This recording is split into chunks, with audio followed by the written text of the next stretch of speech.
आप सभी लोगों का स्वागत है मूवीज़ पेनघट में। आज हम बात करने वाले हैं नंबर्स की, एपिसोड 6 की।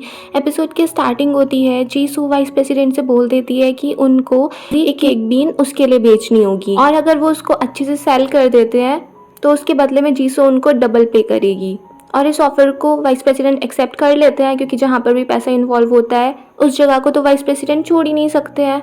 फिर दिखाते हैं सियोंग जे एनसियोंग से मिलता है और एनसियोंग उससे कहने लगती है कि मैंने हुबू को भी देखा था।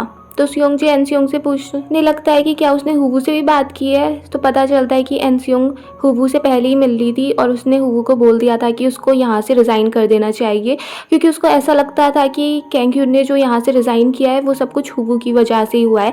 उसने ही कैंग को उस रिपोर्ट में ठीक ठीक फाइनेंशियल सिचुएशन लिखने की कहा था, उसी की वजह से कैंग ने उसमें सच्चाई लिखी थी, इसीलिए वो चाहती थी कि हुबू यहाँ पर ना रहे। फिर दिखाते हैं डायरेक्टर से उनको पता चलता है कि सियोंग-जे को प्रमोट कर दिया गया है, अब वो डायरेक्टर बन चुका है। और यही सुन के डायरेक्टर से उनको बहुत ज़्यादा गुस्सा आ रहा होता है।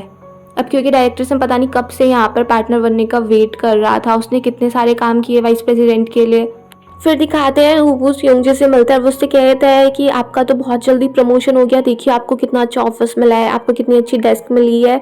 और वो सब प्राइस बताने लगता है तो सियोंग-जे उससे बोल देता है कि तुम्हें किसी रियल एस्टेट में होना चाहिए था। फिर दिखाते हैं हुबू सियोंग-जे से केक बीन के बारे में बात करने की कोशिश कर रहा होता है पर सियोंग-जे को उसमें इंटरेस्ट नहीं था। तो हुबू उसको बता देता है कि जीसू ने ही बोला है कि हमें इसको सेल करना है और इसीलिए फिर सियोंग-जे जीसू से मिलने के लिए जाता है और वो उससे कह देता है कि तुम्हें ये किसी और अकाउंटिंग फर्म को दे देना चाहिए क्योंकि उसके डैड कुछ भी कर सकते हैं। मगर जीसू कहती है कि नहीं, मैं चाहती हूँ कि टेल अकाउंटिंग फर्म ही इसको हैंडल करे। और जब जीसू नहीं मान रही होती है तो सियोंग-जे सोचने लगता है कि अब मुझे खुद ही इस प्रोजेक्ट को हैंडल करना पड़ेगा। नेक्स्ट डे दिखाते हैं सियोंग-जे अपनी टीम के साथ मीटिंग स्टार्ट करता है केक बीन को सेल करने की और उस टीम का एक मेंबर यांग हुबू को अपनी टीम में देख के बिल्कुल भी खुश नहीं था। फिर दिखाते हैं हुबू योना से उसके बारे में बात कर रहा होता है कि किसने यहाँ पर एचके प्राइवेट इक्विटी को भेजा था। तो योना उसको बता देने लगती है कि उसके पीछे कोई इंडिविजुअल हो सकता है या पूरी एक ऑर्गेनाइजेशन हो सकती है। तो वो यही जानने की कोशिश कर रहा था कि एचके प्राइवेट इक्विटी के पीछे कौन लिमिटेड पार्टनर है। फिर दिखाते हैं जब वो लोग इस प्रोजेक्ट पे वर्क कर रहे थे तभी सियोंग-जे को फाइनेंशियल स्टेटमेंट में एक प्रॉब्लम दिखती है और तभी उसको वहाँ पर केक बीन की सीईओ दिख जाती है तो वो उनसे बात करने के लिए चला जाता है। फिर दिखाते हैं योना अपने डैड से मिलती है और वो अपने डैड से कह देती है कि आजकल तो मुझे ऑफिस जाना काफ़ी अच्छा लग रहा है, मुझे काफ़ी अच्छा फील हो रहा है कि मैं एक अकाउंटेंट बनी। तो उसके डैड कह देते हैं कि पहले तो तुम हमेशा इस बारे में बुराई करती रहती थी कि तुम्हें काम नहीं करना है, तुम्हें ये नहीं करना है। तो योना कह देती है कि शायद डैड अब मैं बड़ी हो रही हूँ, पहले मुझे सारी चीज़ें अच्छी नहीं लगती थी बट अब तो मुझे बहुत सब कुछ पसंद आ रहा है। और फिर योना अपने डैड से कहती है कि प्लीज़ आप मेरी थोड़ी सी हेल्प कर सकते हो क्या। दूसरी तरफ दिखाते हैं हुबू और यांग केक बीन की फैक्ट्री में जाते हैं कुछ प्रोडक्ट को चेक करने के लिए और उनको वहाँ पर वो सारी चीज़ें फ्रीज़र में ही देखनी थी। तो यांग ने हुबू को पहले से बताया नहीं था कि उसको थोड़ी से गर्म से कपड़े पहन लेते और इसीलिए हुबू को वहाँ पर बहुत ज़्यादा सर्दी लग जाती है। जब वो ऑफिस से अपना सामान लेने के लिए आता है तो योना देख लेती है कि वो काफ़ी ज़्यादा खांस रहा है और फिर वो देखती है कि उसका एक सामान ऑफिस में भी रह गया है। फिर दिखाते हैं हुबू अपने फ्रेंड्स के साथ होता है, उसको बहुत ज़्यादा सर्दी लग गई थी तो वो उनको अपनी दुख भरी कहानी सुना रहा था कि आज मेरे साथ ऑफिस में ऐसा हुआ। तभी उसके पास योना का कॉल आ जाता है, वो उससे कहती है कि मुझे तुम्हारी एक फाइल मिली है, मैं उसको ड्रॉप कर देती हूँ। हुबू कह भी रहा था कि नहीं मैं कल को ले लूंगा बट योना कहती है कि नहीं मैं तो यहाँ पर आ गई और फिर वो तभी वहाँ पर आ जाती है और फिर वो दोनों बात करने लगते हैं। तभी योना उसको बताती है कि मुझे लगता है कि यांग तुम्हें पसंद नहीं करता है क्योंकि यांग की जो वाइफ है वो भी हमारी फर्म में ही अकाउंटेंट है, दोनों टेल अकाउंटिंग फर्म में एक साथ ही आए थे मगर वो काफ़ी टाइम से मैटरनिटी लीव पे थी जिस वजह से उसकी परफॉर्मेंस ख़राब हो गई और अब जैसे ही ये केक बीन का प्रोजेक्ट आया था वो इसी पे बहुत ज़्यादा काम करने लगी थी ताकि उसकी परफॉर्मेंस इवेल्युएशन थोड़ा अच्छा हो जाए। और यांग को यही बात अच्छी नहीं लग रही थी कि उसकी वाइफ इतना ज्यादा काम कर रही है। फिर दिखाते हैं योना हुबू को बता देती है कि एचके प्राइवेट इक्विटी के लिमिटेड पार्टनर कौन है और वो था सेंगा ग्रुप का चेंजू। और फिर वो बहुत ज्यादा ड्रंक थी तो वो एकदम से बेहोश हो जाती है और हुबू उसी को देखने लगता है और सोचने लगता है कि मुझे नहीं पता था कि योना के इतने अच्छे कनेक्शन हैं, जिस चीज़ को मैं अभी तक नहीं ढूंढ पाया योना ने उसको इतनी जल्दी ढूंढ लिया। फिर दिखाते हैं डायरेक्टर सिम जिसान बैंक के लोगों के साथ होते हैं और वो यही टेक्निक फॉलो करते थे जिससे टेल अकाउंटिंग फर्म जिसान बैंक को अपने क्लाइंट के तौर पर यूज़ कर सके। तभी वहाँ पर जीसू आ जाती है और वो डायरेक्टर जिम को अपने साथ ले जाती है वहाँ पर जहाँ पर इन्होंने अपनी जान ली थी। और जीसू उससे कह रही थी कि मुझे पता है कि वो रिपोर्ट तुमने ही चेंज की थी, मगर मैं तुम्हें ब्लेम नहीं करती हूँ क्योंकि अगर तुम्हारे सीनियर ने तुमसे कहा है तो वो काम तुम्हें करना ही पड़ेगा। मगर इसका मतलब ये नहीं है कि मैंने तुम्हें माफ कर दिया है, मगर अब तुम्हें मेरे लिए कुछ काम करना पड़ेगा। दूसरी साइड दिखाते हैं हुवू ये फाइंड आउट करने की कोशिश कर रहा होता है कि एच के प्राइवेट इक्विटी और एएन के बीच में क्या कनेक्शन है। और फिर चेंजू का नाम भी सामने आ रहा था तो वो सोचने लगता है जब जीसू एएन को हैंडल कर रही है तो चेंजू के पीछे मैं लग जाता हूँ।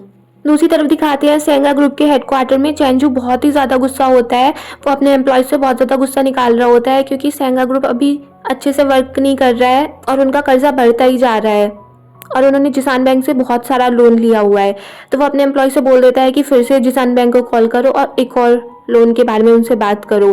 बट एम्प्लॉय चेंजू को बताने लगते हैं कि मुझे नहीं लगता है कि जिसान बैंक हमें और ज़्यादा लोन देगा। फिर दिखाते हैं हुवू और वाइस प्रेसिडेंट दोनों सेम टाइम पे ही लिफ्ट में होते हैं और वाइस प्रेसिडेंट हुवू से पूछने लगता है कि हम केकबीन को कैसे और अच्छे से सेल कर सकते हैं, और अगर तुम मुझे कोई अच्छा आइडिया बता दो, मुझे तुम्हारा आइडिया पसंद आ जाए तो मैं तुम्हारे परफॉर्मेंस इवैल्यूएशन में तुम्हें अच्छे मार्क्स दे सकता हूँ।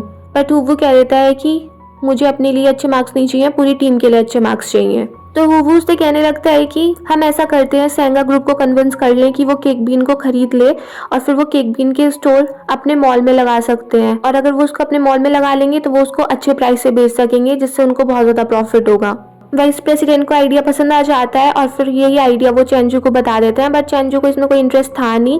बट फिर वाइस प्रेसिडेंट कह देते हैं कि अगर तुमने इसको नहीं खरीदा तो जो तुम्हारी कंपनी की जो आजकल रियल फाइनेंशियल सिचुएशन चल रही है वो मैं सबके सामने ला दूंगा। अब ये धमकी सुन के तो चेंजू मान जाता है कि मैं केकबीन को खरीद ही लूंगा। फिर दिखाते हैं हुवू योना के साथ केकबीन के सीईओ से मिलने के लिए जाता है उनकी फैक्ट्री में, और वहाँ पर वो देखता है कि कुछ लोग केकबीन के खिलाफ प्रोटेस्ट कर रहे हैं। और फिर हुवू समझ जाता है कि शायद अब एच के प्राइवेट इक्विटी केकबीन को भी खरीद सकती है। फिर दिखाते हैं स्योंगजे हुवू से पूछता है कि केकबीन के सीईओ के साथ मीटिंग कैसी रही। तब तो हुवू कहता है कि कुछ भी नहीं हुआ, उसको वो प्रोटेस्टर के बारे में कुछ नहीं बताता है। बट स्योंगजे ने योना की बात सुन ली थी तो उसको पता था कि उसके खिलाफ प्रोटेस्ट हो रहे हैं। फिर दिखाते हैं योना को पता चल जाता है कि हुवू ने ये बात स्योंगजे को नहीं बताई, इसीलिए वो बहुत ज़्यादा गुस्सा थी और वो हुवू से पूछने लगती है कि जब उसने कहा था कि वो स्योंगजे को ये बात बताएगा तो उसने अभी तक बताई क्यों नहीं। हुवू कह देता है कि मैं बता दूंगा। तो योना कहने लगती है तब बताओगी जब साइड डील खत्म हो जाएगी। और फिर स्योंगजे ने भी देख लिया था कि योना और हुवू दोनों में आर्ग्यूमेंट चल रहा है, तो स्योंगजे हुवू से पूछ लेता है कि उसने प्रोटेस्टर के बारे में कुछ क्यों नहीं बताया था। तो हुवू कह देता है कि जैसे तुमने मुझे केकबीन के फाइनेंशियल स्टेटमेंट के बारे में नहीं बताया था तो ऐसे ही मैंने तुम्हें इस बारे में नहीं बताया। फिर दिखाते हैं स्योंगजे ने जब केकबीन के स्टेटमेंट्स वगैरह देखे थे तो उसको समझ में आ गया था कि इसमें जितनी सेल्स लिख रही हैं एक्चुअल में इतनी है नहीं, इसीलिए वो केकबीन के सीईओ से भी मिला था। बट उन्होंने कह दिया था कि जीसू ने बोला है कि हमें इस टाइप से अपने स्टेटमेंट तैयार करने हैं।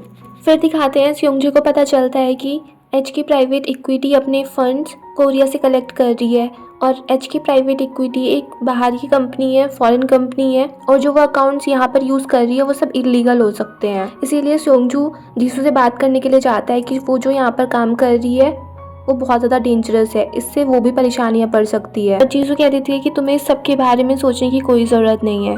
फिर दिखाते हैं वो दिन आ जाता है जब केकबीन को सेंगा ग्रुप खरीदने वाला था, मगर एच के प्राइवेट इक्विटी के बिहाफ पे। हुवू योना की हेल्प से एयरपोर्ट पे पहुंच जाता है चेंजू को मनाने के लिए, और फिर वहाँ पर स्योंगजू भी आ जाता है चेंजू को रोकने के लिए कि वो केकबीन को ना खरीदे।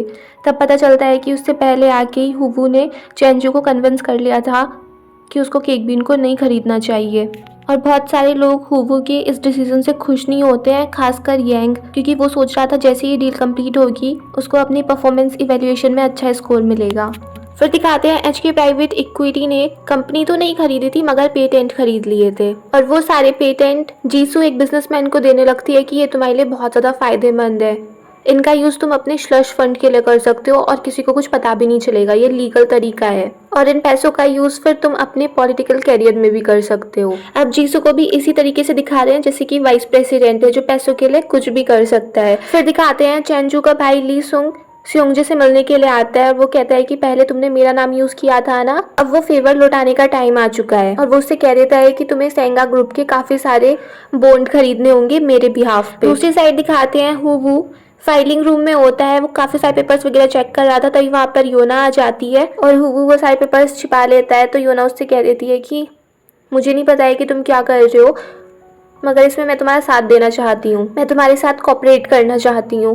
और यहीं पर ये एपिसोड फिनिश हो जाता है। अगर आपको ये पसंद आया हो तो प्लीज़ मेरे चैनल को सब्सक्राइब करें, लाइक करें, शेयर करें, कमेंट्स करें and bye bye till next video.